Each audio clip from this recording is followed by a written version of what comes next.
Deus, boa noite, amém? Deus abençoe a vida de vocês. Pessoal, mais uma live, mais uma sexta-feira de palavra para alimentar ainda mais o nosso coração, amém? E a mensagem de hoje, irmãos, é uma mensagem muito boa, é algo que eu estava meditando há um tempo, eu já tinha deixado até anotada essa palavra, porque, irmãos, é uma coisa que eu tenho ministrado, ultimamente, algo que eu sempre tenho citado em minhas pregações, de que ainda é necessário haver santidade em nosso meio.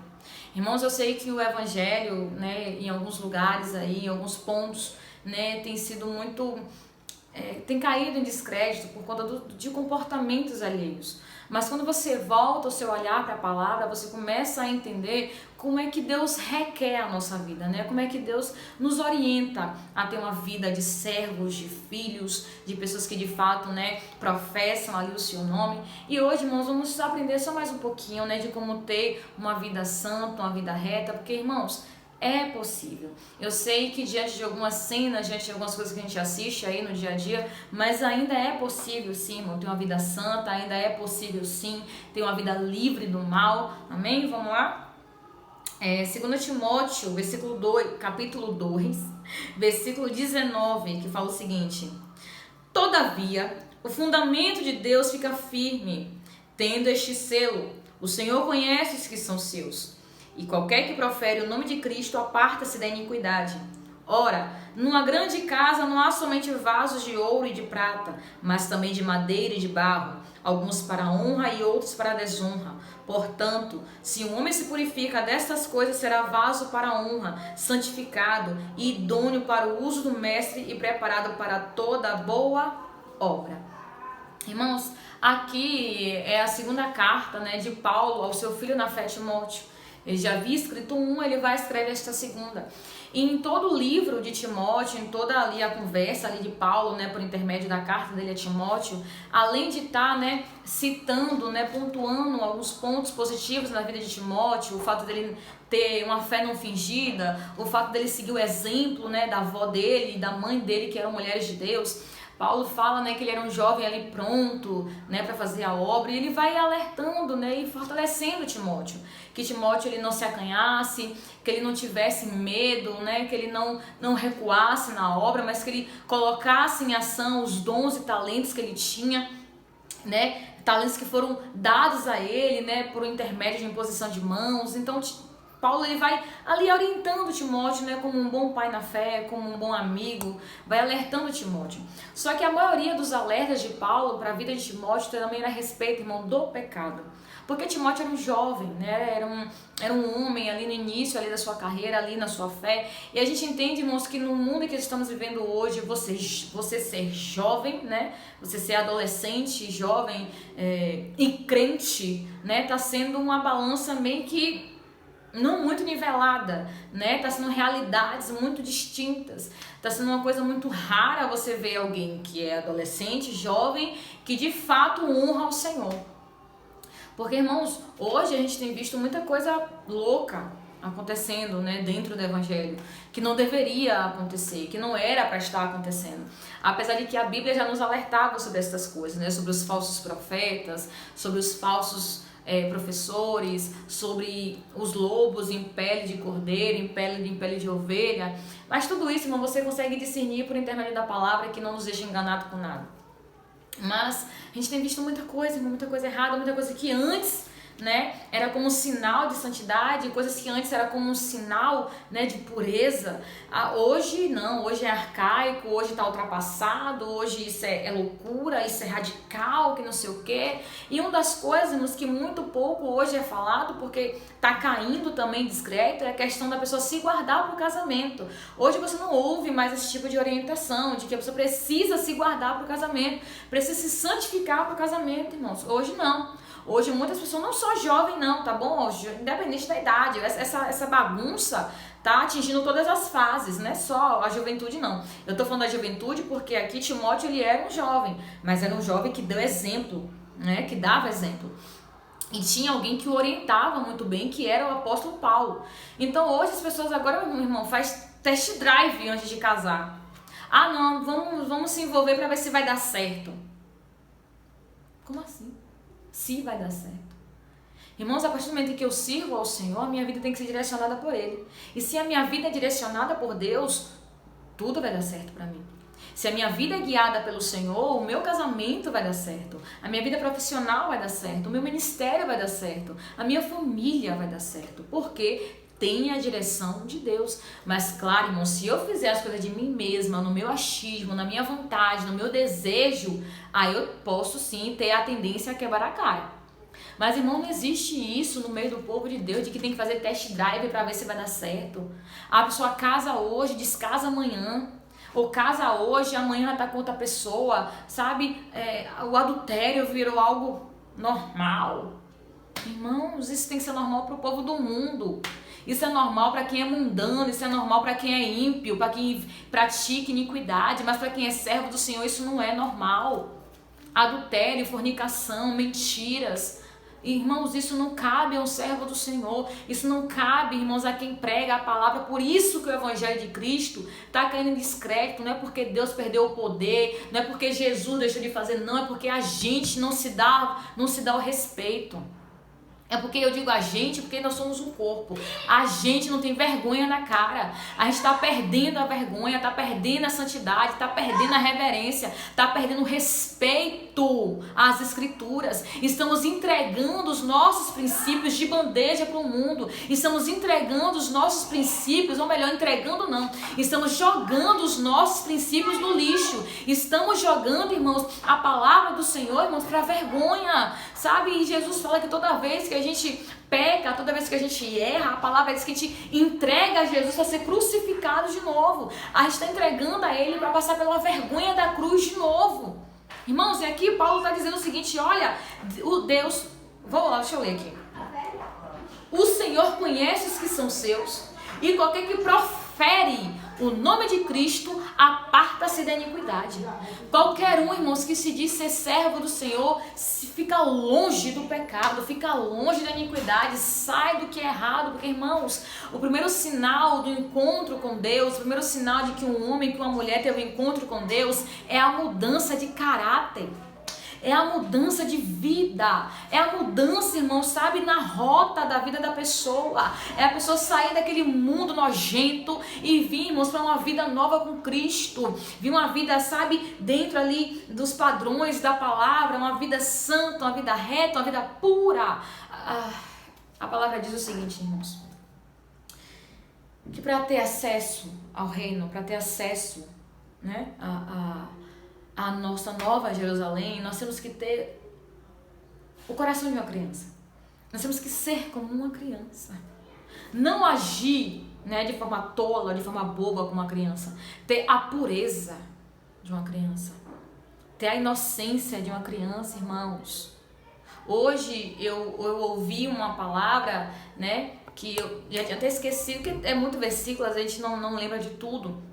Mas eu relembrei desse versículo, onde diz assim, ó, que nós não devemos colocar coisas más diante dos nossos olhos. E o próprio Jesus fala isso, que se o meu olho é treva, todo o meu corpo vai ser treva. Irmão, se os meus olhos, irmão, só olham para a direção do pecado, a minha vida vai ser uma tragédia. Se o meu coração ainda deseja, irmãos, o pecado, porque deixa eu dizer uma coisa a vocês, eu aprendi isso em uma pregação e eu guardo para a minha vida inteira. Que arrependimento, irmãos, mudança não é só quando eu paro de fazer, é também quando eu paro de ter desejo em fazer. Porque também não vai adiantar, irmãos, eu parar de praticar tal pecado, mas se a minha carne ainda deseja, ainda pensa, maquina, sabe? Eu fico me imaginando naquela situação, tentando entender como é que... Não. Porque o pecado primeiro começa aqui, vem para aqui e depois vem a existir. E a palavra diz que uma vez que o pecado ele é concebido, gera morte espiritual e às vezes até física também. E aqui Paulo está dizendo a Timóteo, Timóteo, Deus conhece quem é seu. Quem de fato serve ao Senhor? Deus sabe quem é.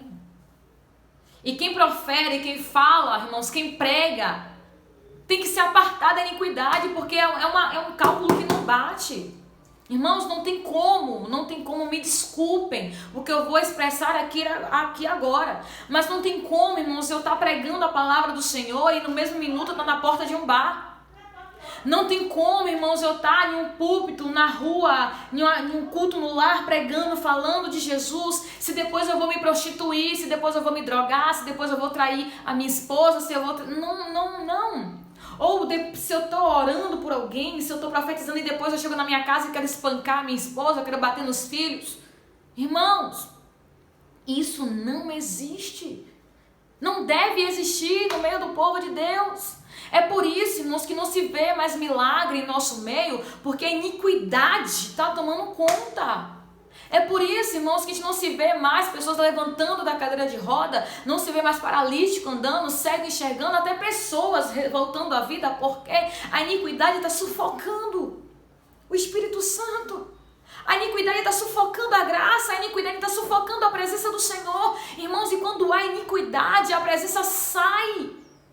Lembre de Acã. Josué estava ali, vencendo ali a grande e temível Jericó, e Deus disse, não é para pegar nada, porque a cidade vai ser toda amaldiçoada, não é para trazer nada de Jericó. Só que Acã, com a sua cobiça desenfreada, rouba tesouros e uma capa babilônica que esconde dentro da sua casa. E aí quando Josué ele vai para a sua segunda guerra contra Ai, que era uma cidade do tamanho do nome, pequena, tanto que ele nem manda o exército todo, porque era uma cidade pequena. Mas aí Israel volta derrotado, de uma cidade muito menor que Jericó. E ali Josué entra em desespero, porque se a gente venceu uma cidade muito grande, por que a gente não venceu uma cidade muito pequena? E aí Deus falou, Josué, meu filho, levanta. Não é para se lamentar, não é para chorar, Israel pecou. Não tem Josué, o que? Não, Israel pecou. Tira o pecado do meio de Israel, que aí eu dou vitória. E quando vai ver Acã, com coisa roubada dentro de casa. Aí você vê, quando o Israel obedeceu a direção de Deus, que eles vão para Jericó, debaixo da orientação do Senhor, receberam vitória. Mas aí quando eles vão lutar contra Ai, que já havia pecado, desobediência no meio, Deus ele se retira da guerra e o povo perde. Por isso, irmãos, que tem muitos casamentos indo pro ralo, igrejas fechando a porta, ministérios indo abaixo, empresas fechando, porque a iniquidade. A iniquidade. Irmãos, iniquidade nada mais é do que aquele pecado que eu acho que não é nada não. É aquele pecado que eu vou alimentando ele ali, ó. Ah, porque Deus entende, porque Deus perdoa e eu não abro mão do pecado. Irmãos, Isaías, ele vai dizer o seguinte, que o que faz separação entre nós e o Senhor são os nossos pecados. Uma vez que o céu está em silêncio comigo, uma vez que Deus está em silêncio comigo, que eu não escuto mais a voz de Deus, é porque há alguma coisa errada na minha vida. Porque Deus ele fala conosco todos os dias. Lembre de Adão. Deus conversava com Adão todos os dias na viração do dia. Mas foi Adão pecar, foi Eva pecar, acabou o relacionamento. Então não existe essa, porque Deus está em silêncio, porque... Não, se Deus está em silêncio, tem alguma coisa errada aí. Tem anátema no arraial. Ponto. Não existe isso, irmão. Você deixa de falar com seu marido todo dia? Você deixa de falar com seu amigo todo dia? Não deixa. Como é que Deus vai deixar de falar conosco todo dia? Não vai. Não existe isso, irmão. Se Deus está em silêncio é porque tem alguma coisa errada aí. Tem algo errado, tem algo fora do lugar. E Paulo disse, Timóteo, e tem mais. E numa casa não tem somente vasos de ouro e de prata, tem de madeira e de barro também, tem todo tipo de vaso. E todos esses vasos, independente da sua qualidade, eles vão ser usados ou para honra ou para desonra. Mas quando um homem que entende que é vaso do Senhor se purifica dessas coisas, se purifica da iniquidade, se separa, se santifica, se torna alguém idôneo diante de Deus, ele vai ser usado para honra. Ele vai estar ali preparado para toda boa obra do Senhor. E tem muita gente, irmãos, que é até vaso, mas está sendo para desonra. É até alguém, irmãos, com dom, com talento, com chamado, mas está sendo usado para desonra. Está sendo feito ali, ó, exposto para desonra. Não, irmão, Deus nos chamou para a gente para isso. Ele nos chamou para santificação. Ele nos chamou para uma vida, irmão, pura, reta, uma vida, sabe, que nem Jó, lembra de Jó? Foi Deus que falou, Satanás, você está vendo ali meu servo Jó, homem servo, servo fiel, temente, se desvia do mal. Irmãos, e infelizmente, tudo aí que o Evangelho tem sofrido, tudo que o nome de Jesus tem sofrido é culpa nossa, é culpa dos nossos pecados.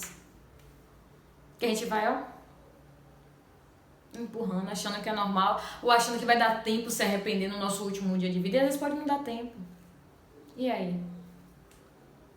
Irmãos, quem serve ao Senhor tem que se afastar do pecado. Não tem como, irmão, servir a Deus e viver em pecado. Não tem como. Não dá, irmãos, para louvar, para adorar o Senhor, para fazer o que quer que seja na obra e viver em pecado, não dá. Uma hora vai ficando pesado. Uma hora vai ficando estreito o negócio. Até porque a gente sabe que a porta do céu é estreita, irmão. Não passa com bagagem, não passa com pecado. E existe uma lista de pessoas que vão ficar de fora se não se arrepender. Tem uma lista imensa de pecados que, se a pessoa não largar, ela não vai entrar no reino de Deus. Isso serve para qualquer um. Para qualquer um. Irmãos,